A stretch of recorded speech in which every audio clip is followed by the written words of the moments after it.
Hello and welcome back to graduation place. तो हमने अपनी पिछली वीडियो में किस तरह से हम अपने कैपिटल गेन को कंप्यूट करते हैं, चाहे वो लॉन्ग टर्म हो शॉर्ट टर्म हो, वो हमने डिस्कस किया था कि किस तरह से करते हैं। आज हम अपना कॉस्ट ऑफ एक्विजिशन से शुरू करते हैं। तो सबसे पहले कॉस्ट ऑफ एक्विजिशन क्या होता है कि कोई भी हमने एसेट जो है वो खरीदी है, तो उससे हमारे को खरीदने से कोई भी जो हमारे कॉस्ट इनकर हुई है, साथ में कोई भी हमने जो एक्सपेंसेस उसको एक्वायर करने में हमारे को लगे हैं, वो हमारी कॉस्ट ऑफ एक्विजिशन कहलाई जाती है। और अगर हमने उस एसेट को परचेज करने के लिए कोई मनी जो है वो बोरो की है, तो उस पे जो इंटरेस्ट लगेगा वो भी कॉस्ट ऑफ एक्विजिशन का पार्ट कहलाता है। अब उसके बाद आता है कि किस तरह से कॉस्ट ऑफ एक्विजिशन को अलग अलग केसेस में हम कंप्यूट करेंगे, तो हम अलग अलग केसेस को डिस्कस करेंगे। इसमें सबसे पहला पॉइंट आता है cost to the previous owner deem to be the cost of acquisition. So according to section 49 सब सेक्शन 1, अगर किसी असेसी ने एक एसेट को एक्वायर किया है अंडर कोई भी गिफ्ट उसको रिसीव हुआ है, या कोई भी उसके अंडर अ विल उसको प्रोवाइड करवाई गई है, या कोई भी एसेट का डिस्ट्रीब्यूशन हुआ है हिंदू अनडिवाइडेड फैमिली में, या पेरेंट्स ने उसको डिस्ट्रीब्यूशन के बाद वो पार्ट उसको पकड़ा दिया है किसी सक्सेशन से, इनहेरिटेंस से, डेवोल्यूशन से, वो जो एसेट जो है वो सक्सेसी ने एक्वायर कर ली है, तो उस एसेट की जो कॉस्ट ऑफ एक्विजिशन है वो वही वाली कॉस्ट होगी जो प्रीवियस ओनर ने उसको एक्विजिट करते हुए कॉस्ट इनकर करी थी। सो इसमें कॉस्ट ऑफ एक्विजिशन क्या है कि cost of previous owner acquired की, प्रीवियस ओनर ने जब उस एसेट को एक्वायर किया था, उसके पास जब प्रीवियस ओनर के पास वो एसेट थी, उस एसेट की जितनी कॉस्ट थी वो कॉस्ट ऑफ एक्विजिशन होगी अब इस असेसी की। उसके बाद आता है कॉस्ट ऑफ शेयर और सिक्योरिटी। अगर जो एसेट जो है एक्वायर की गई है, शेयर या सिक्योरिटी जो भी है, 1 अप्रैल 2001 से पहले, तो जो भी कॉस्ट ऑफ एक्विजिशन होगी वो या तो एक्चुअल कॉस्ट होगी या फिर फेयर मार्केट वैल्यू होगी, जो भी हमारी 1 अप्रैल 2001 को होगी उस एसेट की। जो भी एसएससी को बेनिफिशियल लगे वो उसको अपनी कॉस्ट ऑफ एक्विजिशन मान सकता है, एक्चुअल कॉस्ट या फेयर मार्केट वैल्यू कोई भी।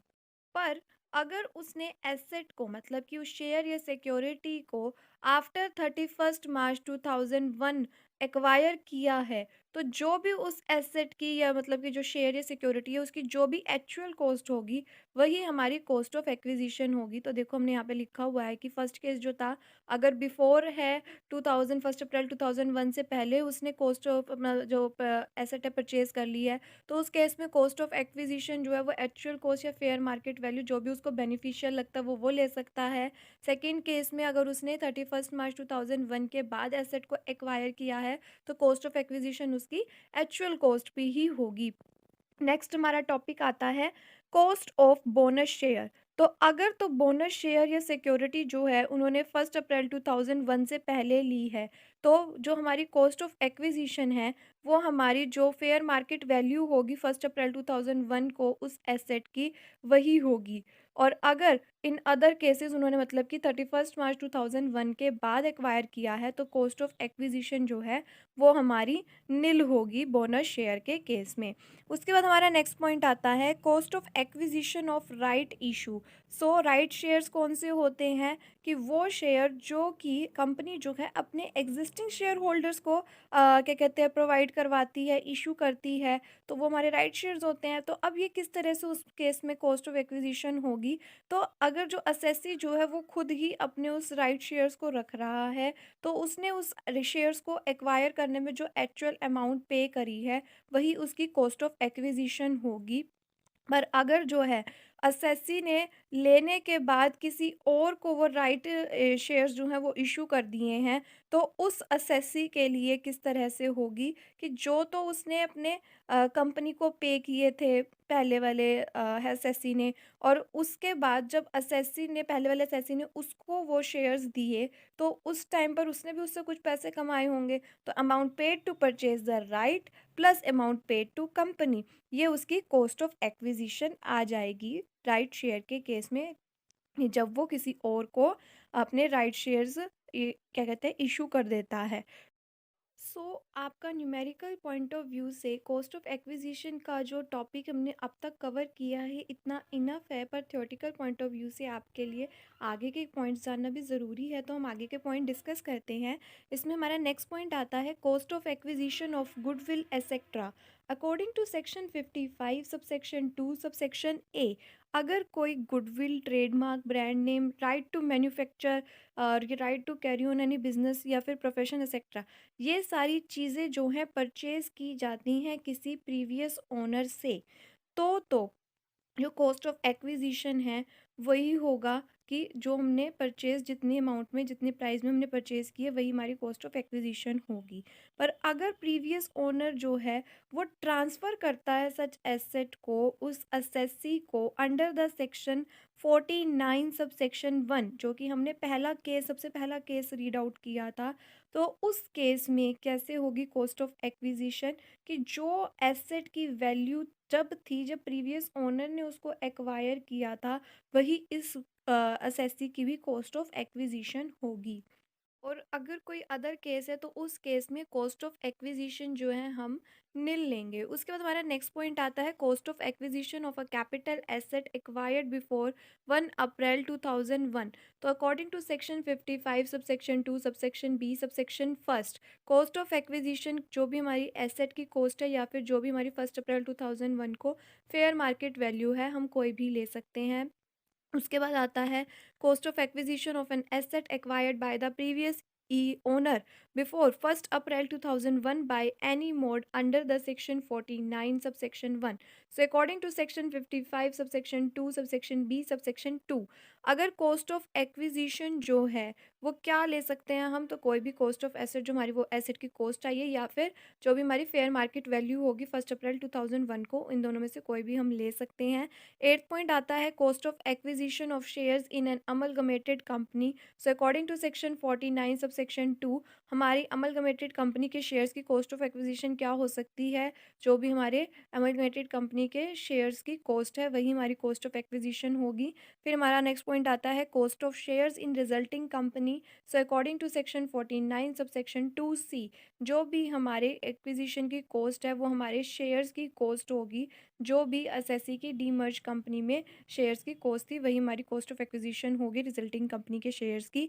नेक्स्ट पॉइंट आता है cost of shares in demerged company. So according to section 49 sub section 2D, हमारी कॉस्ट ऑफ एक्विजिशन क्या होगी, जो भी हमारे एक शेयर्स की ओरिजिनल कॉस्ट है उसमें से हम अपने जो रिजल्टिंग कंपनी की कॉस्ट ऑफ शेयर्स जो भी हमने कॉस्ट ऑफ एक्विजिशन ली है वो हम लेस कर देंगे।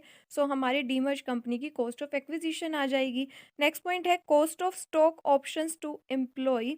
सो अकॉर्डिंग टू सेक्शन 49 सब section 2A, cost of acquisition इस केस में क्या होगा, जो भी हमारी फेयर मार्केट वैल्यू हमने अपनी प्रिक्विजिट को कंप्यूट करते हुए ली थी वही हमारी कॉस्ट ऑफ एक्विजिशन कहलाई जाएगी।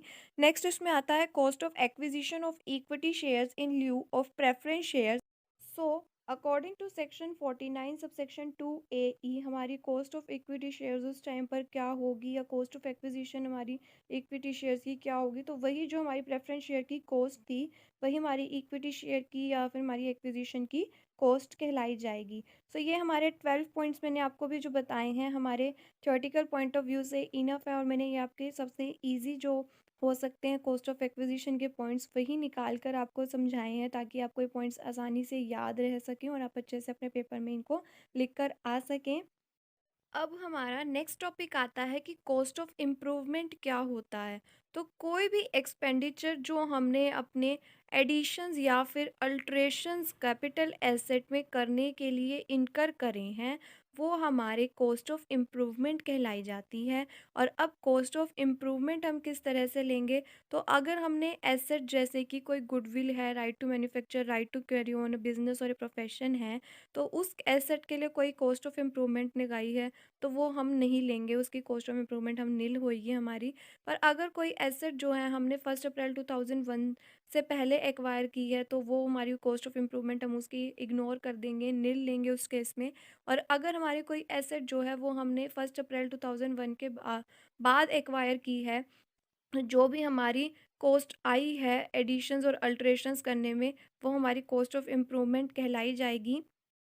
अब हमारा नेक्स्ट टॉपिक आता है computation of capital gains in special cases. तो इसमें मैं आपको सिर्फ वही पॉइंट डिस्कस करवाऊंगी जो हमारे न्यूमेरिकल पॉइंट ऑफ व्यू से इंपॉर्टेंट है, क्योंकि ये टॉपिक हमारा थ्योरेटिकल पॉइंट ऑफ व्यू से इंपॉर्टेंट नहीं है। तो हम सिर्फ इसमें वही पॉइंट डिस्कस करेंगे जो हमारे न्यूमेरिकल्स में पूछे जाते हैं।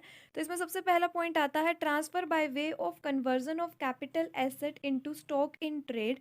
सो अकॉर्डिंग टू सेक्शन 45 सबसेक्शन 2, जब एक असेसी अपने कैपिटल एसेट को अपने स्टॉक इन ट्रेड में ट्रांसफ़र कर देता है उस बिज़नेस के जो कि वो चला रहा है, तो उससे जो भी उसको प्रॉफ़िट या गेन हो रहा है वो उसके लिए टैक्सेबल होगा। और वो जो भी इनकम उसने इस चीज़ से कमाई है कन्वर्ट करके, तो वो उसके 2 टाइप से उसको इनकम रिसीव होएगी। एक तो उसके बिज़नेस की इनकम होगी और एक उसके कैपिटल गेन की इनकम होगी। तो ये दोनों हमारे अलग-अलग हेड हैं, तो वो इनकम उसकी 2 अलग-अलग हेड्स में जाएगी। तो हम वो डिस्कस करते हैं कि अलग-अलग हेड में वो किस तरह से कंप्यूट होगी। तो कैपिटल गेन उसका किस तरह से कंप्यूट होगा उस इनकम का, तो जो भी हमारी जिस डेट को हमने वो एसेट जो है स्टॉक इन ट्रेड में ट्रांसफ़र करी है, उस टाइम पर उस एसेट का जब फेयर मार्केट वैल्यू जो होगी, वही हमारी कंसिडरेशन की वैल्यू मान ली जाएगी कैपिटल गेन में। अब अगर हम बिज़नेस प्रॉफ़िट की बात करें जो हमारे पीजेवीपी हेड में टैक्सेबल होना चाहिए, तो वो किस तरह से होगा, जो भी हमारा एक्चुअल सेल्स के और जो भी हमारी फेयर मार्केट वैल्यू है, इन दोनों का जो भी एक्सेस आएगा, वो हमारा बिज़नेस प्रॉफ़िट कहलाया जाएगा। अब इस टॉपिक को हम एक एग्जाम्पल से समझेंगे। सो उस एग्जाम्पल में उन्होंने क्या बात कही है कि राम ने कैपिटल एसेट सितंबर 10 2018 को परचेज करी थी 3 लाख की। उसने उस कैपिटल एसेट को स्टॉक इन ट्रेड में कन्वर्ट कर दिया था 8 अगस्त 2020 को। और 8 अगस्त 2020 को उस एसेट की जो फेयर मार्केट वैल्यू थी वो 4,50,000 थी। उसने Jan 5 2021 को उस स्टॉक को सोल्ड कर दिया 5,50,000 में। तो अब हमारे को उसकी टैक्सेबल इनकम बतानी है टोटल। सबसे पहले हम उसका बिज़नेस और प्रोफ़ेशन का प्रॉफ़िट या गेन निकाल लेंगे। तो 5,50,000 में हमने उस स्टॉक को सोल्ड किया था और 4,50,000 की उस जब हमने उस एसेट को स्टॉक इन ट्रेड में ट्रांसफ़र किया था, तो उस दिन की वैल्यू थी, फेयर मार्केट वैल्यू थी। तो अगर हम 5,50,000 में से 4,50,000 लेस करेंगे तो हमारा 1,00,000 प्रॉफ़िट आ जाएगा बिज़नेस का। सो ये हमारे बिज़नेस और प्रोफ़ेशन की टैक्सेबल इनकम आ गई। अब हमारी इनकम फ्रॉम कैपिटल गेन को कंप्यूट करने की बारी आती है। तो सेल्स कंसिडरेशन उस टाइम पर फेयर मार्केट वैल्यू को हम सेल्स कंसिडरेशन मानते थे, हमने रीड आउट किया था। तो 4,50,000 हमारी सेल कंसिडरेशन आ गई। पर हमने ये भी देखा था कि जब हम कंप्यूट करते हैं तो उसमें से हम कॉस्ट ऑफ एक्विजिशन को लेस करते हैं। जब हमने डिस्कस किया था कि हम शॉर्ट टर्म या फिर लॉन्ग टर्म कैपिटल गेन को किस तरह से निकालते हैं। सो ये हमारे लिए शॉर्ट टर्म कैपिटल गेन है। सो अगर हम शॉर्ट टर्म कैपिटल गेन को किस तरह से कंप्यूट करते थे कि जो हमारी सेल्स कंसिडरेशन है उसमें से cost of acquisition, cost of improvement या कोई भी सेलिंग एक्सपेंसेस है उसको हम लेस कर देते हैं। इस क्वेश्चन में हमारे को सिर्फ कॉस्ट ऑफ एक्विजिशन गिवन है। सो वो हम सिर्फ वही लेस करेंगे। तो वो हमारे को 3 लाख की गिवन है कि उसने एक्वायर करी थी वो 3 लाख में। सो हमने 4,50,000 में से cost of acquisition 3 lakh less कर दिया, तो 1,50,000 हमारी शॉर्ट टर्म कैपिटल गेन आ गई।